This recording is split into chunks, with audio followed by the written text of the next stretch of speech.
ఈ వీడియో మీకు మరచిపోలేని జ్ఞాపకాలను ఇస్తుంది. భూమిపై ఇప్పుడు చూసే ఏ జీవి మిలియన్ సంవత్సరాల క్రితం ఇలా లేదు.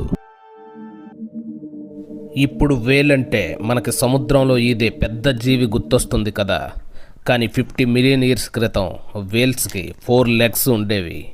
పెద్ద డాగ్ సైజులో ల్యాండ్ పైన జీవించేవి. లేటర్ ఎవాల్యూషన్ వలన ఇవి పూర్తిగా నీటిలోకి మారాయి. ల్యాండ్ యానిమల్ నుండి సీ జైంట్గా మారిన జర్నీ ఇది. వీటి సైజు మిమ్మల్ని షాక్కి గురి చేస్తుంది. భూమిపై జీవించిన మొట్టమొదటి గుర్రాలు క్యాట్ అంత సైజులో ఉండేవి.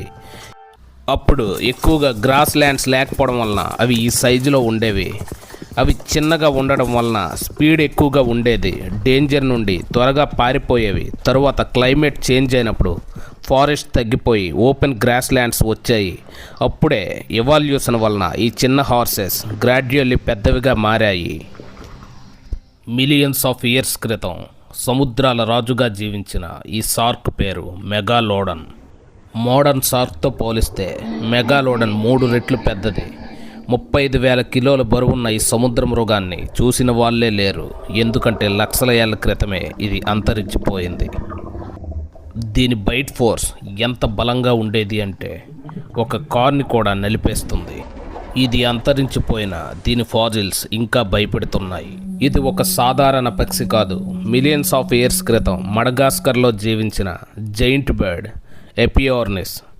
దీని ఒక్క ఎగ్లో 8 లీటర్స్ లిక్విడ్ వస్తుంది. అంటే ఒక చిన్న బకెట్ అంత పెద్ద గుడ్డు. ఇంత పెద్ద గుడ్డు పెడితే ఆ పక్షి ఎంత మాసివ్గా ఉంటుందో ఊహించండి. మనుషుల కంటే కూడా పెద్దగా ఈ బర్డ్ ఉండేది.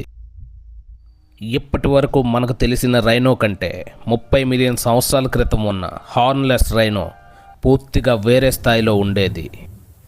20 అడుగుల ఎత్తున్న ఇది భూమిపై అతిపెద్ద క్షీరదంగా గుర్తించబడింది. ఎంత భారీగా ఉన్నా దీనికి కొమ్ము మాత్రం లేదు. పచ్చిక బయళ్ళలో తిరుగుతూ మాసివ్ షాడోలా ఉండేది ఈ జైంట్ రైనో. కానీ భూమి చరిత్రలో కనీసం 5 సార్లు మాస్ ఎక్స్టింక్షన్స్ జరిగాయి. అగ్నిపర్వత విస్ఫోటనాలు, జైంట్ ఆస్ట్రాయిడ్స్, క్లైమేట్ చేంజెస్ ఇవే భూమిపై ఉన్న చాలా జీవుల్ని అంతరించిపోయేలా చేశాయి. ఒకప్పుడు రూలింగ్ చేసిన ఎన్నో జీవులు ఈరోజు శిలాజాలుగా మిగిలాయి. మనం గుర్తుంచుకోవాల్సింది ఒక్కటే, ఎవ్వరూ నేచర్ని గెలవలేరు. నేచరే ఎప్పుడు చివరి మాట చెబుతుంది. Thank you friends. వీడియో కానీ నచ్చినట్లయితే షేర్ చేయండి, లైక్ చేయండి, సబ్స్క్రైబ్ చేయడం మాత్రం మర్చిపోకండి. ఇంకా ఎలాంటి వీడియోస్ కావాలో కామెంట్లో సజెస్ట్ చేయండి. Bye friends.